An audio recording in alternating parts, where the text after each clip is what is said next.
My name is Naufus Ramírez-Figueroa. I work in a variety of media.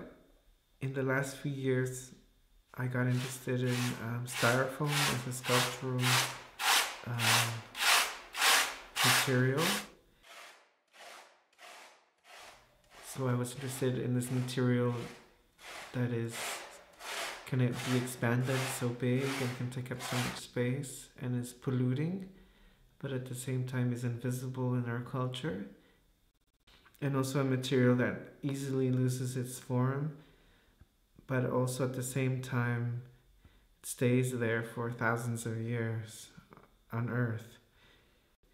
In my current project, I'm interested in this landscaping hobby from American and European aficionados of trains, where they try to make all these different kinds of landscapes where their trains can go. And I'm interested in the techniques that they developed. And so this piece that I've been working on now has been, what is my own landscape, or what kind of landscape do I want to make? And at the same time, if I ask myself that question, I can say that it is weird that I want to make something that looks like a landscape or looks natural and organic, while at the same time being very distant and dissociated from nature. I don't spend much time in nature normally, so and I think most of the people who have this hobby of making fake landscapes, they also don't spend much time in nature. My artistic process has changed a lot since I graduated from grad school 9 years ago. In art school in general, you had to submit a concept and before you even made the work. And during that time, I was really into theory, so I would even write like a whole essay about a piece that was coming up, and then I would make the work.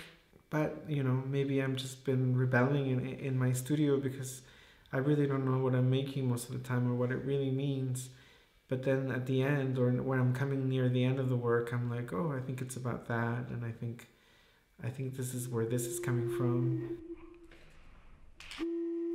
I've been making some performances that take the form of spiritist seances, but instead of communicating with spirits of dead people, I've been communicating with spirits of extinct birds. This is a work that's been coming on for a few years, and I've been wanting to do clay instruments, clay whistles, reflecting some of the sounds that people heard during the seances from this spirit birds. In making the whistles and researching different ways of whistle making, I've come across a rich history and complexity of whistle and clay instrument making in pre-contact Latin America. I've become really interested in the history of whistle making and also the history of humans trying to communicate and have a sense of communion with the animal world, which I think these whistles have in their imitation of bird calls.